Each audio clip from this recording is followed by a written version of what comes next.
Welcome back, everyone, to another episode of the Fourth of Mile podcast. That's Nicholas Elliott. I'm Jay Zaza, and welcome back. Life got in the way of consistency for us. Holidays, Christmas, now New Year's, but we both decided today we got to get some. We got to get something out for the. We got to get something out for the final eight. Yep. We have to get something out for the final eight. The college football playoff that kicks off tomorrow. As of recording this, we are recording this Tuesday afternoon. Tuesday afternoon, sun's about to go down here because daylight savings. And yeah, it's welcome back, everyone. Hope everyone had a safe and wonderful holidays. I know I did. How were your holidays? They were great. Yeah, No complaints over here. no, not really. Just both been really busy with family stuff. Yeah.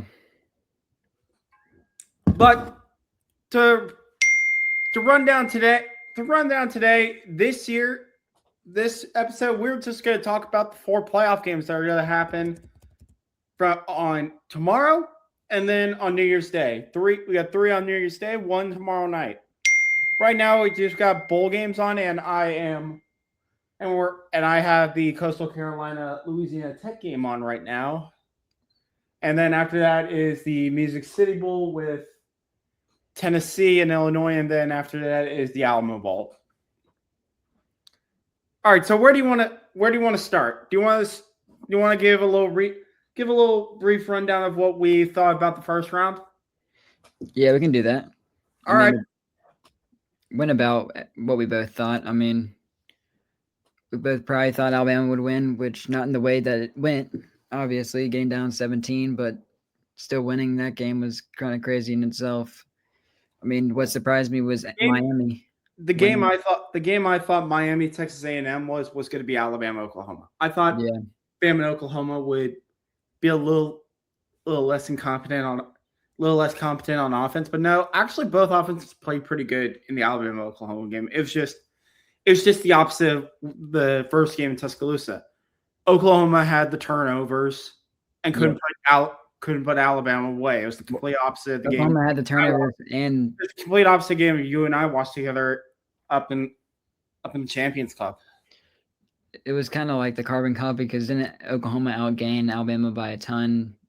Yeah. They ran the ball better. Batir played really, really good in the first half, but they couldn't put Alabama away. And I was texting with a couple of my buddies who were saying like it's over already. I was like, when the first touchdown happened to Lottie Brooks, I was like, life? Because you're down 2 possessions then, and you're like, maybe. And then Alabama just won the second half. Yeah. And then lo and behold, I mean, Oklahoma just didn't have anything going its way. Like special teams, they had the drop punt, and then Tate Sandell missed 2 kicks, and he only missed 1, and that was in the first week of the season. So it's like, yeah, I mean that was the winner. That was a surprise. That was a surprise to probably everyone. Yeah. But I believe the highlight of the first round was actually the Miami A&M game. I thought a lot of people are saying like that's one of the worst games they've watched in recent memory. What game were you watching? That was I thought it was really entertaining. It was a defensive slugfest between two really good defenses. Bad special teams. They missed like what? Yeah, like 4, like 5. Yeah, but the win in Kyle Field was insane. Yeah, I mean, you saw it. You saw how bad it was when if you watch game day, the student kicker they brought out. He almost made it, and you could just see the win from there. You're like, oh, no. Yeah. But then, like, Miami special teams, they couldn't do anything. Like, Miami decided, instead of going for it on fourth down in the win, let's take a long field goal, which didn't work for them. The only field goal they made was a chip shot. A&M had 2 chip shot field goals. One of them got blocked, and the other one actually went in. A&M, both teams had so many chances. Like A&M especially had so many chances in the red zone. Yeah. And Marcel Reed just air milled a lot of throws. They could not get Concepcion or Craver Craver had a good game though. Miami's defensive line is really good. Both of these defensive lines were really good, but I thought the better one won the game, Miami. Yeah, And Mark Fletcher, the one consistency on offense was that worked was the run game for Miami. And he finally broke out after Mark Fletcher had that one play. yeah, And then Malachi Tony, fumbles late, gives A&M prime position, thinks he cost his team the game, but then goes down and has the game winning touchdown. yep, Then get A&M in typical A&M fashion, goes all the way down the field for the first time, go all the way from like the 10 or 20, all the way down to about the 5. And what do? They throw a pick. Typical A. That's a rough end of the year. But it was a great Less season than the year, but still a good season for really A&M. great season for A&M. Like 11-2, 11-2 is nothing to be ashamed of. Obviously, it didn't end great because you lost to varsity, you lost to Texas, and you lost to Miami. But At least the 8-4 jokes are dead for now, for year 2, and the 8-4 jokes and are dead. Miami gets their first major win under Cristobal. Yeah, that was big for them. And then the other two games were really just, I mean, I thought one of the two group of fives would cover. One did. It just wasn't the one I expected. I expected Tulane to put more of a fight. That was not even game. Honestly, I watched the NFL game. Oregon was scoring in like 2 plays every time, but I'm gonna be completely honest. I watched the Bears Packers game. I had that on my main screen, and then I watched the Oregon JMU game kind of like on my iPad or something. Which is Oregon. I mean, Oregon just kind of wasn't right. They were already moved on. They weren't trying. Yeah. All right. And Ole Miss won their first game with Pete Golding. That was, I mean, they went exactly how the first meeting between the. They couldn't stop trying. Tulane couldn't stop trying that. Nah. All right, let's get into any bowl. Before we get into the preview, any bowl games that you've liked so far? I mean, the People's Bowl was great. The Pop-Tart Bowl, man, that was awesome. Pop-Tart Bowl was really fun. Haynes King going up against BYU. BYU wins that. Great game. Hawaii and Cal was a good game on Christmas Eve. That was that a good one game. was fun. I watched that. I watched the Hawaii Bowl every year on Christmas Eve. Loved that. How about something interesting that came up? Because something kind of related to the Pop-Tart Bowl, BYU announced that they're playing Notre Dame the next 2 years. I didn't see that. That's a good. Because the Notre Dame USC. I did see that video yesterday. But what they did instead was, in 2026, Notre Dame's going to Provo, and in 27, BYU is going to South Bend. Catholics versus Mormons. Wow. Catholics versus. Finally has happened. We thought we'd get that in the Pop-Tart Bowl, because that was the original. Yeah, that was supposed to happen. Supposed to go, but now I'm really excited for tomorrow's bowl games before the one playoff game in Jerry World. I think the Iowa Vandy game would be really good. There's not just that; it's just a lot of interesting things. Oh, we got one more thing to talk about before we get into the playoff game. Just thinking of that. Illinois Tennessee kicked off, but tomorrow we have Iowa Vanderbilt starting the day at 11 a.m. with no Eli Stowers. He decided to declare for the draft. That'll be big for Vandy. He'll be the top tight end off the board. Arizona State Duke in the Sun Bowl. Last game of Gary Danielson's calling. Yeah, the ACC. Wait, he's retiring? Yeah. Dang, that's sad. Charles Davis is taking over for him, so that'll be good. Charles Davis. I mean, everyone knows what Charles Davis sounds like because of Madden. Yeah, he's good. Arizona State Duke and the ACC champion Duke are in the Sun Bowl. The game I'm super excited for, Michigan, Texas at 2 p.m. in the Citrus Bowl. And then Nebraska, Utah at 2:30 in the Las Vegas Bowl. That would probably be a Utah. I mean, I don't know, especially with all the news coming out recently. But circling back to that Citrus Bowl, do you want to talk about the big news that came out the day after Christmas? Yeah, Kyle Winningham. Kyle Winningham is going to be the new head coach at Michigan. This came out literally. This was a late Christmas present for Michigan fans. And let's start with this. As an Alabama fan, I'm happy that the DeBoer rumors are going to stop. I didn't think he was going. I really didn't. Even if we lost to Oklahoma, I didn't think he was going. But I thought Dillingham would. He decided to stay, and I was worried for Michigan for a little bit. I thought they'd have to go Biff for a year, but no, they decided to go, nope. A top 10 coach is just sitting at home because Utah decided to kick him out. Yep. And He was I more think so- this is a he was this, just trying to get his this is guys a a job. I think this is a home run hire for Michigan. Oh yeah, It's a home run hire because it's exactly what they want. Yeah. One, it's stability, especially after the Harbaugh and the Moore era. They need stability in building something. They need stability.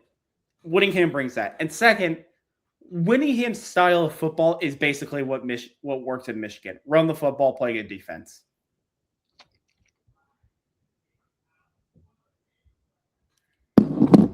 What do you think of Michigan getting Kyle Whittingham? Were you surprised? And what were your initial reactions to it? I mean, I was really surprised once his name started getting floated around and knew kind of like he'd probably listen. I mean, it didn't seem like whenever he was saying he was like fully retired, he would just kind of was like, look, I've been 23 years at one school was a while. He's 66, but Yeah, he doesn't look like. he was just ready for a new challenge, and it was a perfect time for Utah. I also think Utah was ready to move on at a certain point. Yeah, they had a good plan in place, and Utah didn't they? I think they signed with like a private equity firm or something. They probably made him a little bit mad or anything but it's like it'll be good. I mean, it seemed like a lot of the Utah fans are really happy for him, so that's kind of there's like no bad blood, which is you never get from the coaching. Why would there be? Whittingham took what Urban Meyer did at Utah and pretty much built them into a powerhouse. Yeah, I think there would be like just bad blood just because you say you retire, then you go back, you go somewhere else. It would have been like the BYU or another Big 12 team. I think there would be, but Michigan. When is Michigan ever going to play Utah?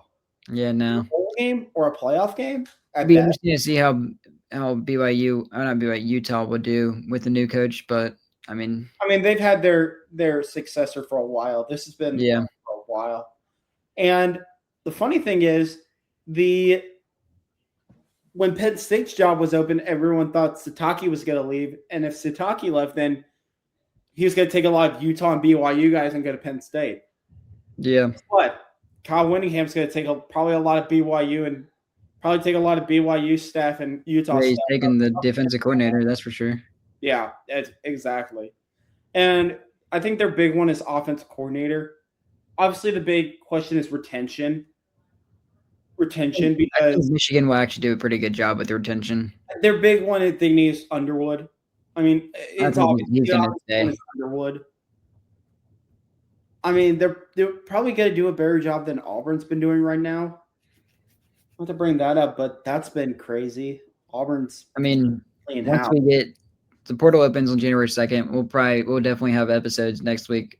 Oh yeah, we'll go on like who's in the portal, who goes. We don't want to pretty much speculate. Like we could make a whole portal episode today, but we've got bigger things to deal with. We like talking about the games. Yeah. And then whenever these players go to their new school, we'll talk about it for their next year. Yeah. But there's going to be a lot of teams. Obviously, the transfer portal is massive, but I want to save a little bit of off-season stuff. Yep. Because we might need it. But at the end of the day, it's a good fit for Michigan, and I mean, with the resources Michigan has, it shouldn't be too long until they're back winning. I mean, they won. I think they're about to win. If they win tomorrow, which probably won't, but 10 games. I mean, they still won 9 games this year with Sharon Moore. So it's like they went 9-3, 9-3 It was Yeah. same record, both years for Sharon Moore. It's like, yeah, they took a step back, but it could have been way worse for Michigan. Like 93 is not awful. With No. one win, I mean, And one whenever the Ohio national State routes. champion. Their Ohio State routes only been a few days, basically. I mean, Will Whittingham will be tough to beat Ohio State, yes, because Ohio State's pretty much But the Whittingham will know will have a good idea how to beat him because I mean what he yeah. does is exactly what they did to him the past 4 years beforehand. Next year they'll have to get a Columbus. Yeah, won't be. I think they play Oklahoma. They play Oklahoma. Yeah, in the Big They House. play I'm pretty sure. Oklahoma at home. Yeah, they have a tough Big Ten schedule. They play all the big ones. Play all the bigger ones. Yeah. All right. Ready to get into tomorrow's game? Let's do it. So tomorrow's game. The final 8 of the college football playoff. Before we start, all these games I think are going to be awesome. I can't wait for all these games. There's not one game on here that I think is going to be a blowout or anything. I think this is going to be a great playoff. I am fascinated with these 8. Unlike last year where it's like Penn State, Boise State, you're like, I think I know where that's going, but we'll see. This one, I have no idea. Again, like the game tomorrow in Jerry World, the Cotton Bowl, Ohio State, Miami. Ohio State's a 9.5-point favorite, but I could easily see Miami win this game. There's a world where Miami wins this game, and I wouldn't be shocked. Yeah.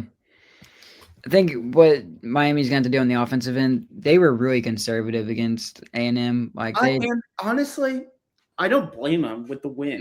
With the win, but now you saw how a lot of Marcel's passes kind of overshot it. But in a dome, you're gonna have to throw it a little more. Yeah, you're gonna have to take some shots down the field. Malachi, it's gonna be interesting to see how many touches Malachi Tony is gonna get because, like, the other receiver, like CJ Daniels, is gonna have to step up big. I mean, they're gonna have to have another guy. Yeah, CJ Daniels is gonna have to be the guy to step up. And for Ohio State, this is their first time they're playing since they lost to Indiana in the Big Ten championship. Again, another dome. The last time they were in this building, they had Jack Sawyer scoop and score to clinch their ticket to the national championship over Texas. The good news for Ohio State is they don't have to face another Texas team, which is basically home field for them. No, they're playing Miami. They'll probably have the home field. If I were to guess, Ohio State fans travel more, but there's probably a lot of Ohio State fans in the Dallas area, if I had to guess. Yeah, there is, or like in the area. I mean, they've played in Dallas a lot lately. I mean, they played there last year. They won the national championship there, obviously, in 2015. So it's like they played in the where they lost to Missouri a couple years ago. So they played there like 3 times in the past 4 years. That's true.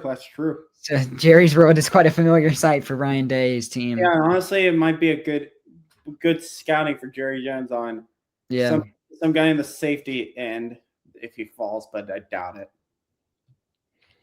But who do you think's gonna? What do you think's the what's the thing you're gonna want to watch this game? I want to see how Julian Sand does under pressure because it seemed like under pressure when he was under a lot of pressure from Indiana, he was like rushing the ball out. He was not really he was kind of just rushing his.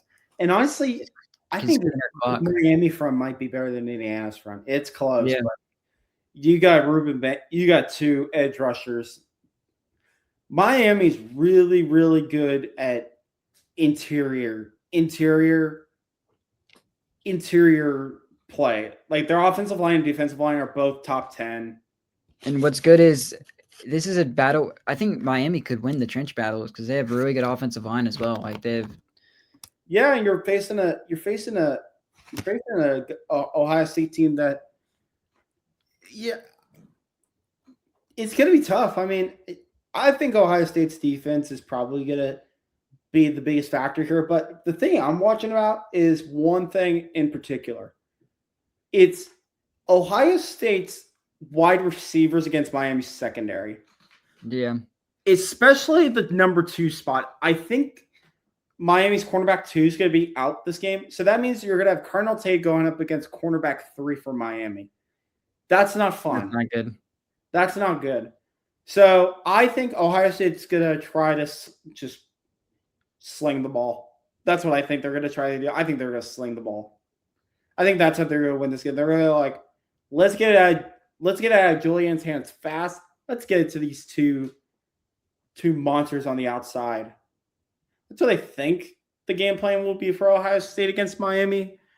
But I'm not expecting Bo Jackson to have a massive game. I'm not expecting Bo Jackson to have a massive game, especially against Miami. But I mean, the key to this game, we both know it's Carson Beck. It's Carson Beck. Every big game he's had, he always throws a lot of interceptions. And I don't think you need to score 20. I don't think you need to score. I don't think you need to be in a shootout. I think you need to score like 21 points and you could win this game. You could. Because Ohio State plays a lot of these, like, this has been their one issue throughout the year. Their offense has been not sluggish, but just underwhelming compared to past years. Like, you expect them to be like the best offense in the country, and it's like it's good. Like, it's not a bad offense, far from it. But you expect them to be a little more, especially with the weapons and the quarterback and the running game coming on. I just want to see a little bit extra from the Ohio State offense. Maybe we get that this game. But another big thing for this game is Ryan Day is going to call plays this game. It's not Brian Hartline. Hartline left for South Florida to get ready for the portal that's opening up soon. So that could be something. But again, I think it's going to be a great matchup. Last time these two teams played a meaningful game was the 2003 National Championship or 2002. One of those years. One of those years, it was the controversial PI call that Ohio State wins the game on. And this is going to be – I'm surprised that the spread's 9.5, to be honest. I think a lot of bettors are like, it'll probably be close early, but Ohio State probably takes over. It'll probably be like a 7-point game all the way up until the end of the game. Then Ohio State will score to go 14, and then. Yeah, I would assume so. Where are you leaning on this game? Because I'm leaning Ohio State. I don't think Carson Beck is. Yeah, Ohio State to win. Miami's secondary. I'm worried about Miami's secondary because Miami can win this game only playing one way. Ohio State can win this game playing 3 different ways. If they're in a defensive stalemate, I trust Ohio State here. If they're in a Miami's gonna have to muck it up. If they're in a running game, I trust Ohio State. If they're in a shootout, I trust Ohio State. I could maybe trust Miami in like a shootout, maybe, but they're gonna have to take some shots down the field. I think Miami wins this game in the defensive slugfest. That's like the only way I think they win this game. They've got to make it ugly. They got to make it like a Big Ten championship type game. Yeah, they're gonna have to take their shots down the field though, because I mean, you're not gonna be able to run the ball with Fletcher effectively. I mean, you're gonna have to find some creative way. They've been doing a good job of getting Tony the ball, though. They've been lining him up in the backfield. They've been like lining him up everywhere. So and he's gonna have to have his best game of the year, obviously. Yeah, but I'm not too worried about like Miami's front. Like their offensive line should hold up pretty well against Ohio State. Like obviously, it'll break down at times, but if you're Carson Beck, you're just gonna have to. You cannot shoot your team's legs in the foot. Like you cannot turn the ball over. Like that's Miami wants to keep this game close. No interceptions from Carson Beck. No fumbles. Take care of the ball. But I just want to see how Julian Sand responds. Like he didn't really have his best game against Indiana. No, I mean Indiana clamped him up. No, and he kind of played a little scared out there. We'll see after rest and just see how that goes. But we'll see how the teams with the bye do, because I mean, last year was 0-4, so we'll see what happens. All right, let's get into the next game, the Capital One Orange Bowl. And this game is the closest spread of them all. Number 5 versus number 4. Oregon taking on Texas Tech and Miami. Oregon's going to have to go from one side of the country to the other side of the country. Pretty much take one diagonal flight down the South Beach. Texas Tech, last time we saw them, they were kicking the you-know-what out of BYU for the second time to win the Big 12 championship. They have one blemish on the year, and that's the Arizona State without Brennan Moore, their starting quarterback. And Oregon, last time we saw them, they were beating JMU pretty handily. A lot of their points, JMU's points came in garbage time. Their only loss of the year was against the number 1 team in the country, Indiana, at home. So, and this game is, Oregon is a slight 2.5-point favorite in this game. This one is, I have no clue. This is the game of all the games, this is the one I could see go either way, honestly. I know a lot of people are going to pick Oregon because they've been here and been here and been here. But I don't know, man. Texas Tech, I think they're sneaky. I think people are underrating Texas Tech this year. the thing with Texas Tech is what I'll be worried about is I'm worried about their offensive line. Their offensive line has been kind of susceptible to. I mean, Brandon Morton's hasn't been. He's been hurt like all season long, but they've been really relying on the run game, which has been really good. So I want to see how they do having to rely on the offensive line and the quarterback Morton to be able to pass the ball. Another thing I'm interested in to see is how is Oregon going to deal with Texas Tech's pressure, because Indiana got after them. Yeah, that's another thing. Indiana got after them. I think both teams' defensive lines can really take advantage of both teams' offensive lines. I think I would give the edge to Oregon's D line against Texas Tech's O line, and I would give definitely the easy edge of Texas Tech's D line versus Oregon's offensive line. So it's which offensive line can hold up. I mean, this game is basically two teams that have embraced the new era of college football. Oregon with the NIL money, Nike, and Texas Tech with the oil money that coming in from their boosters, and really taking advantage of it. And you know how Oregon's always gonna have that fast offense. They're gonna try and. I mean, they did it a lot against CMU. They're pushing the ball down the field. Who's going to be playing for them outside? Obviously, they got Dante Moore. Obviously, they got Noah Winningham. I know Evan Stewart's out, but where's everyone?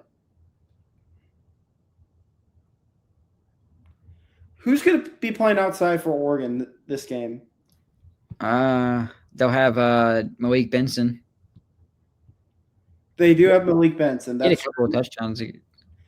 Yeah, he's been their deep. He's been that deep threat this year.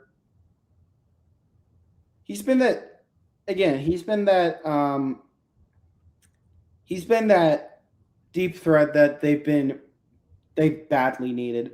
So for this game, who's been out for this game for them? They're going to have no Evan Stewart, no Justice Lowe, and no Kyle Casper. So they should have Gary Bryant back. So they'll have Brian back, and they'll have DeCorian Moore back. So they should be pretty fine they'll be pretty fine on the offensive end they'll have most of their guys. Yeah, and for Tech, the guys that are Skylar Gill Howard, Will Hammond, their backup, and Hunter Zambrano. Pretty much everyone you expect. Jacob Rodriguez, pretty much everyone else.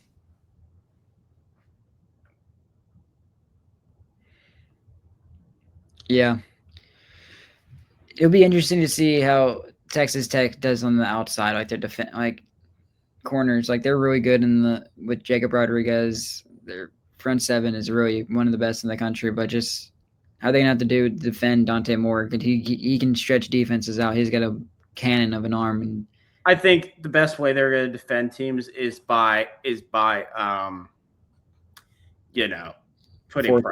pressure on.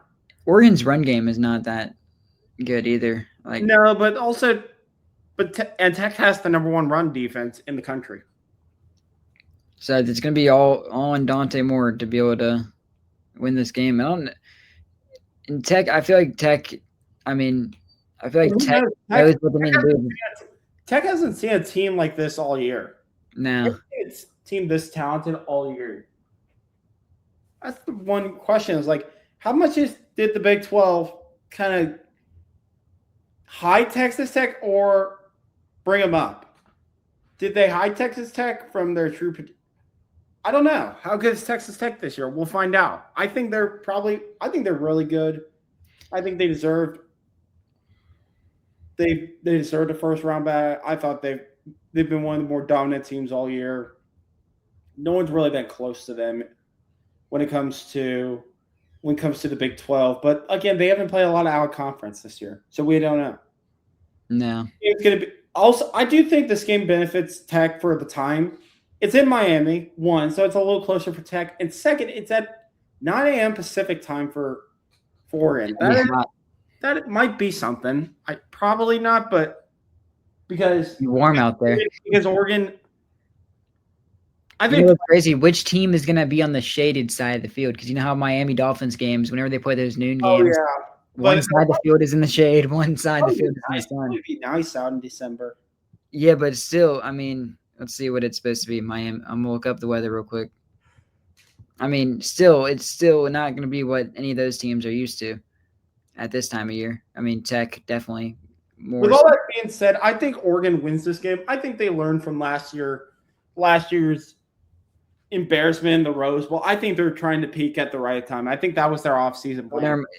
It's supposed to be kind of cold there on. It's actually not supposed to be that warm there on New Year's. Yeesh. It's supposed to be like a high of 70. That's nice. That's nice. That's actually nice. So it's really not. It really won't be that much effective. I got Oregon winning this game close. I got Oregon winning this game close by a field goal or by a touchdown. Yeah, I think I just trust the coaching experience. I trust Dan Lanning. They've been there before. They're not going to be overwhelmed by the moment. And they learned from last year, I think. They were trying to peak at the right time.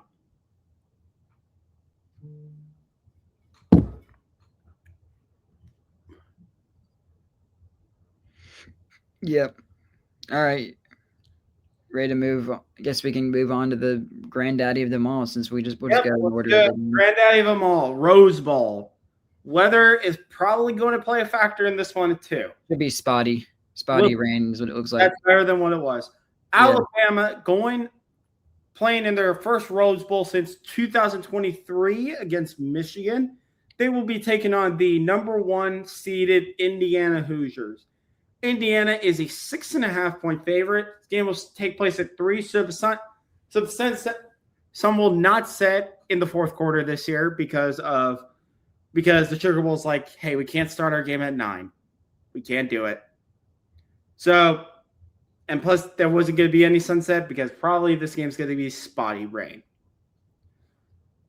I know a Rose Bowl, it's going to be sad seeing a Rose Bowl and possible rains, possible lightning, but you play the game. So, little story for these teams. Indiana, the one undefeated team in the FBS. No blemishes on the record. Curt Cignetti, the last time they were in the playoff, they got steamrolled in South Bend by Notre Dame. But this is a way better Indiana team led by the Heisman Trophy winning quarterback Fernando Mendoza. He's got two elite receivers on the outside, Elijah Surratt and Omar Cooper, who I believe is going to be playing in this game. Yeah, Omar Cooper's full wheel. Yep, that's good for them. And really, the big difference is You're forgetting Charlie Becker as well. He's been like one of their best receivers. And really, the big story for them is their defense. Their offensive and defensive line is kind of gone up to the standard of the Big Ten. And Curt Cignetti has them rolling. He has the Hoosiers rolling right now. But they will be taking on the dynasty of the past decade, the Alabama Crimson Tide. Alabama this year is 10-3 with losses to, see if I can get this right, Florida State, Oklahoma, and Georgia in the SEC championship.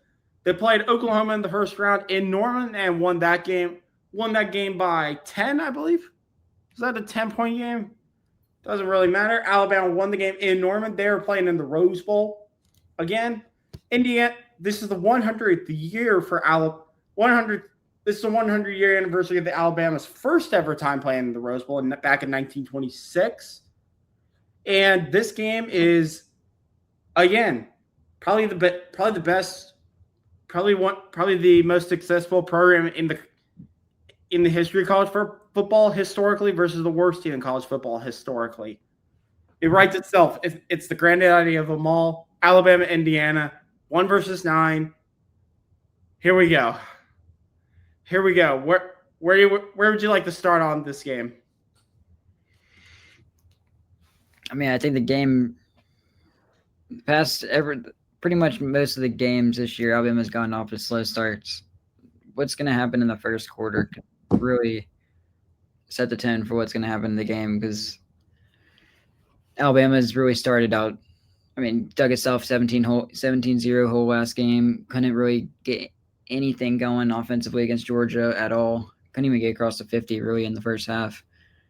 Then, I mean, this is where it needs to start. Whether you take the ball first or you can get a key stop defensively to start the game, it's just really how your offense comes out. Is it going to be a 3-and-out right away, or is Ty Simpson going to be able to carry the momentum from the second half of the second quarter on, really, from last game? It's just, and another thing is, how does Alabama, like, what's their passing game? Are they going to get back to utilizing how they did last game, where it's utilizing a lot of the short passes? Like, all right, we'll run some hook routes or run some angle routes or anything to get quick 5-yard gains.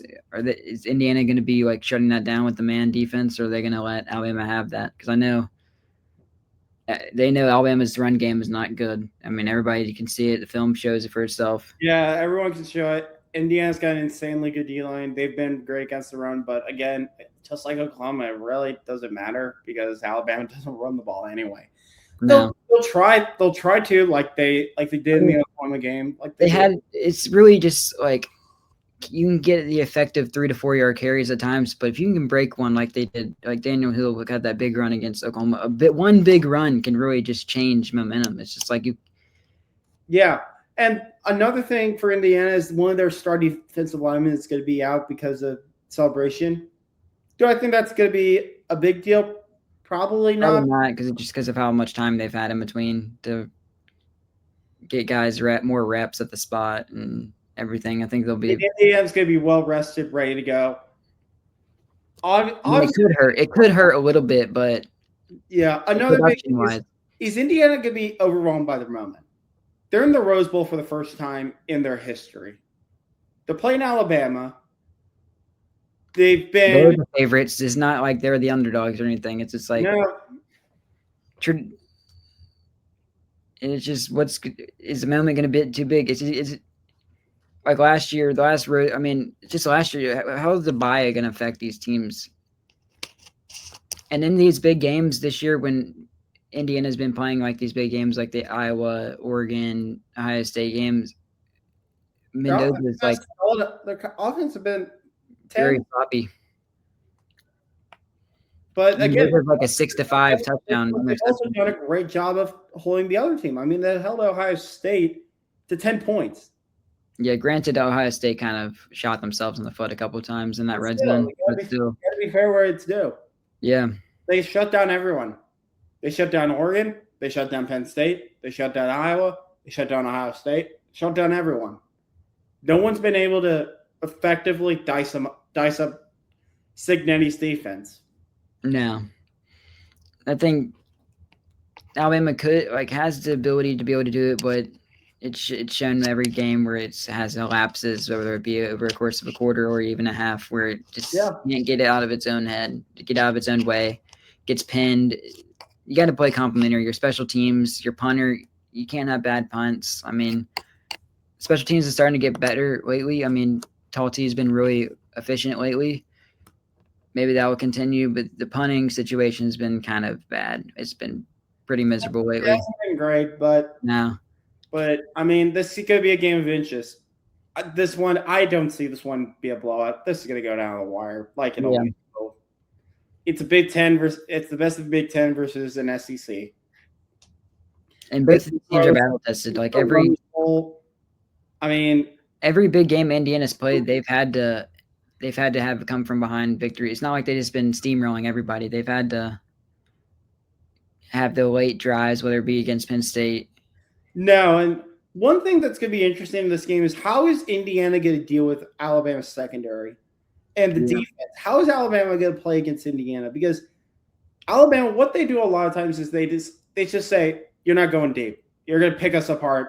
You're going to pick us apart." Well, they've done a good job of really mixing in like the zone and man because it seems like early on against Oklahoma they were running the zone or whatever. They were getting beat pretty easily, and then they switched to zone, switched to man for a little bit, and it started to work. And they kind of kept running man, mixing and matching. So that's probably what I think they'll do is mix and match, and just they'll probably also how does Indiana can pick up the blitzes because Alabama's pass rush has been really effective when they bring more. I mean, Yeah. numbers game, and you have guys who can guard one on one. It's not like This is probably the best secondary Indiana has faced all year. yeah, One of if either of them or Ohio State.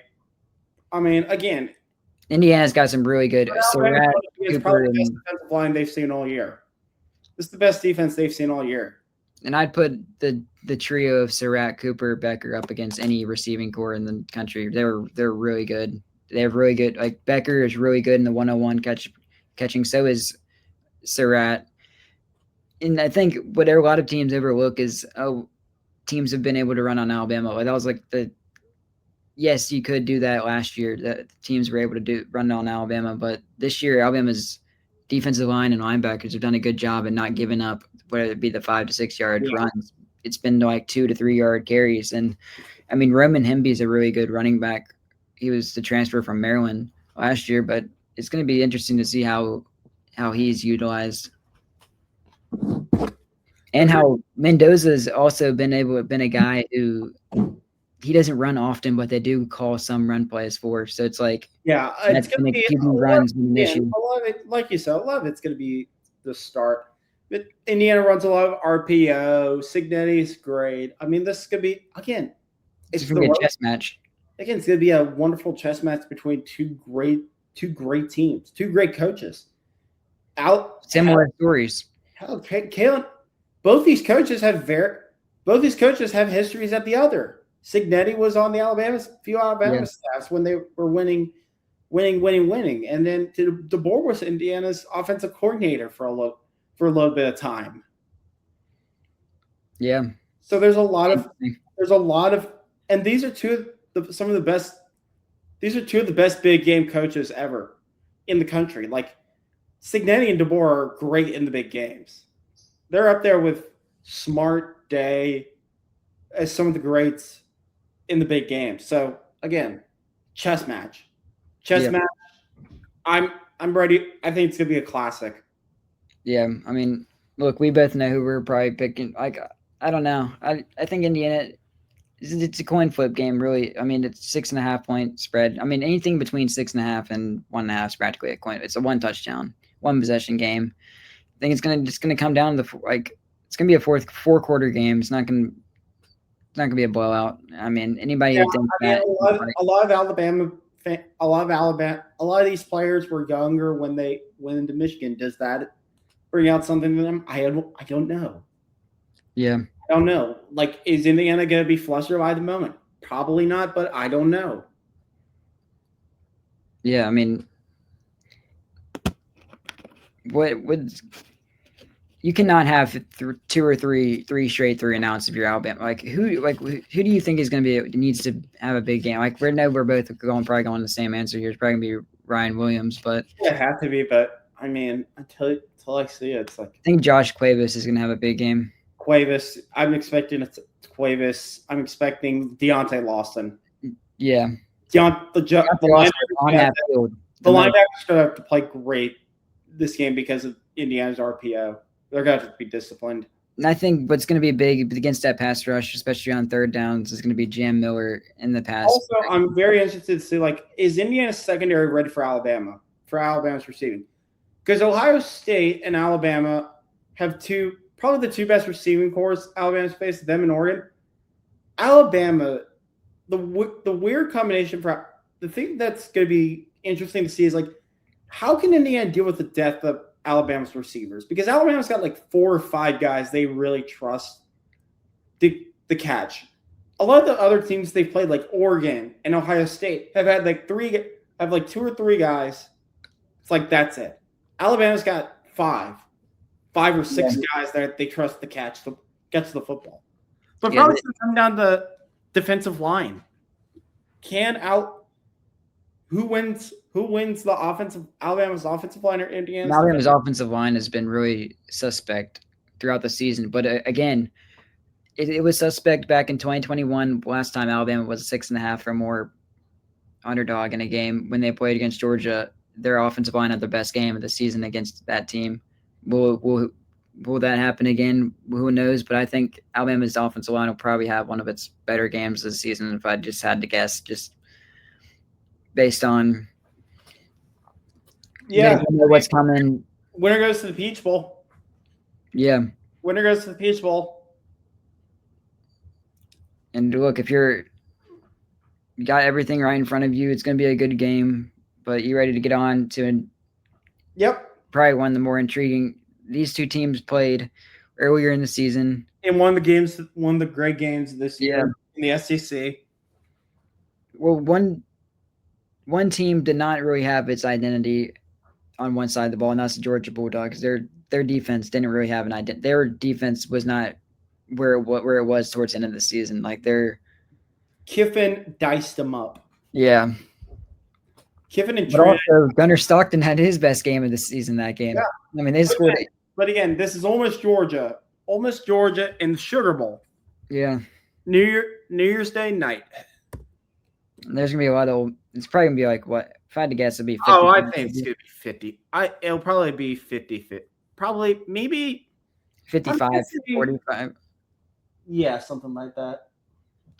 Yeah, and in this game, the Bulldogs have the exact same spread as Indiana. It's a 6.5 point favorite. It's the exact same spread it was in October. I'm pretty sure. Pretty sure. 6.5.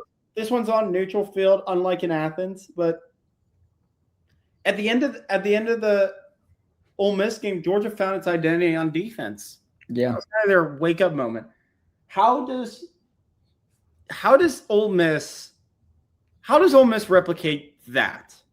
Because they played in the exact game they wanted to, but they couldn't win. How does Pete Golding and Charlie Weiss and all these players that are going to go to LSU, all those coaches, how do they find something to make Kirby Smart go crap? Because they got to get into another game like that again. They got to make him. Have you seen the stories that were out in the media day today? What's it like? So it was like how the coaches, Ole Miss coaches, they think like some of the NIL guy for Ole Miss, the collective guy thinks that they're. I mean, obviously, probably so. LSU, the coaches that are on the staff at Ole Miss are recruiting for LSU. Well, obviously, they're contracted for both schools at the moment, which is weird. But one of the guys who's a car dealership owner in New Orleans is an Ole Miss graduate, and he commented on the situation. And then Lane, like an hour or two ago, posted on Twitter. He's like, "Thanks for the ride," and tagged the guy. It was funny. Yeah, and there's rumors of Lane's going to be at the game in the box with the governor. He'll be there. Of course, he'll be at the game. He'll be there. It's his former team. It's where he lives now in Baton Rouge. They just better not show the cameras on him, especially in the jumbotron. You know they're going to try to. But who we get, it would be funny. Back to the game. This is another interesting game for Georgia.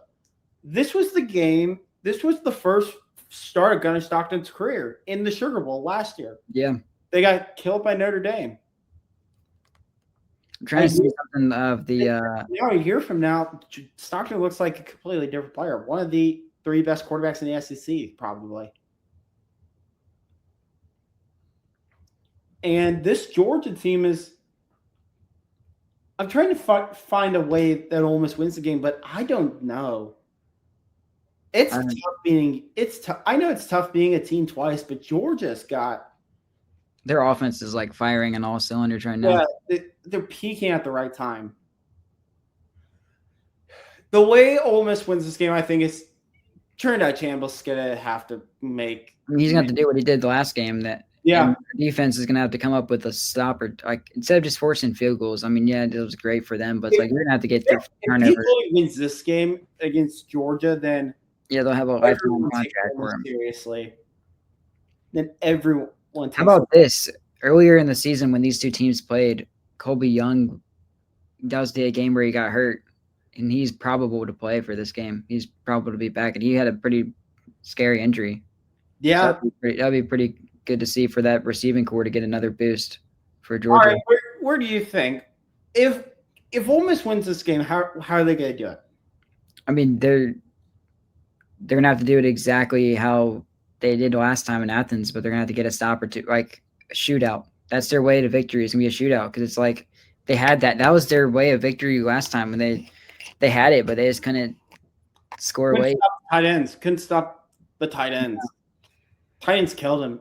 Lucky and Dell killed him.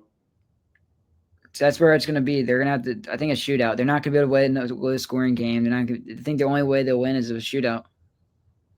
Yeah, I think so too. I mean, nobody thinks that they'll win a game where it's low-scoring. I don't know how you beat Kirby. I mean, maybe if you're able to have success running the ball, but I'm trying to find an angle here, but like. I don't see him win on any other game. If it's a defensive game, then Georgia wins. Yeah. That's what Georgia's going to try to make it do. If it's a run game, then probably Georgia wins. I mean, the staff, obviously, Georgia wins in the staff. Georgia wins in all the behind-the-scenes stuff, but I think Trinidad's going to have a Heisman. It's going to have a Heisman performance. And maybe on a neutral field, that helps Ole Miss a little bit. Get it to another shootout. I mean, Charlie Weiss is going to have to call the game of his life. I mean, what do you think? Yeah, I think it's good. It's just like I said, it's going to be. It's got to be. It's got to be Trinidad. Got to be a shootout. Yeah, I agree. Got anything else? Not on that game. How about did you see that interesting hire that came out at like 5 a.m. this morning? Yeah. Chip Kelly is the new offensive coordinator at Northwest. Oh yeah, I did see it. That came at 5 a.m. It was like super early in the morning. It was like 5 or 6 in the morning. It was crazy. All right, getting back to the playoff thing. So the winner of the Orange Bowl, the Oregon-Texas Tech game, and the Alabama-Indiana game, they'll face off in the Peach Bowl in Atlanta, Georgia. While the winner of the Cotton Bowl tomorrow night between Ohio State, Miami, and Georgia, Ole Miss, and Sugar Bowl will play in Arizona. I would hate that. I don't like the. There's like all East Coast teams this year, and like the one West Coast team is Oregon, and yeah, well, I guess it doesn't really benefit Oregon because they're the only game they have. If you win against Miami, you might as well just stay out east because you're Miami and Atlanta. Yeah, you'd have to play. Yeah, for Oregon, you'd have to play either Alabama or Indiana in Atlanta. Yeah. And for Georgia, it's like you're going out west. I mean, they went out west last time they won the championship. That's true. But it'll be interesting to see like that Georgia or Ole Miss against Ohio State or Miami would be great. Like both of these games in the semis are going to be great. Whoever matches up. Okay, this is a great Final Eight. I'm super excited for this Final Eight. It's again, unlike last year where I'm pumped for the Final Eight. Last year I expected Penn State to beat Boise State. I expected a few things. This year I have no clue. I can see every possibility happening. even Ole Miss being Georgia, even though I don't think it's personally going to happen, I think Georgia probably wins the game because I think they're probably my national championship pick, especially coming out of that side of the bracket. I mean, it's going to be tough being Georgia this year. I really think so. But Yeah. I've been wrong before. I said I thought Georgia was going to win it last year, and they were one done. I thought Georgia and Oregon was going to be the championship last year. Both teams were one and done. Imagine that. Yeah. But going off our predictions, what's your semifinal look like? I think I don't know what to pick. I think I'll go Alabama, Oregon, Ole Miss, Ohio State, or not Ole Miss, Georgia, Ohio State. That's what I got. I got Oregon, Alabama, Georgia, Ohio State.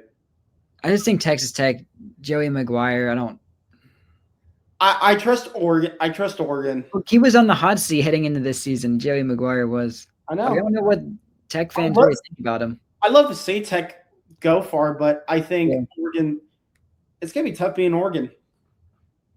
Yeah. But again, we'll probably both be wrong. I think Texas Tech at the good. Texas Tech, Indiana versus Miami and Ole Miss. Yeah, that would be crazy. That would still be good games, but it would be kind of funny. Miami Ole Miss in the semifinal. What a world that would be. Yeah, that would be crazy. But got anything else? Nope. I want it. How about this? Everyone out there, have a great New Year's. Have a great New Year's Eve, New Year's Day. We'll be back with you. We'll get back to our 2 episodes. Sometime before the semifinals, and we'll do. And for the NFL, I think we'll have a show before week 18. I think that's the plan. Either that or we'll have playoffs. We'll have multiple playoffs. Next week is the NFL playoffs, isn't it? No, Saturday is week 18. Saturday and Sunday is week 18. So next week is the playoffs, like January 10th. Yeah. Or not January 10th, January 10th and 11th, yeah. Yeah, so we got to make a playoff episode eventually for that.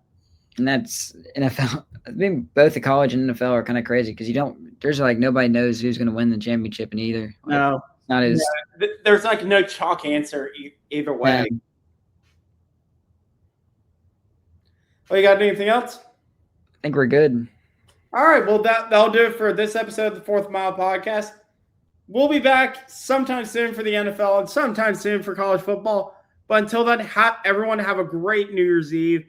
Have a great New Year's Eve. Have a great New Year's. And we'll see you all in 2026. For Nicholas, I'm JD Zaza. We're signing out. Peace. Yep, peace. Have a great 2026, guys.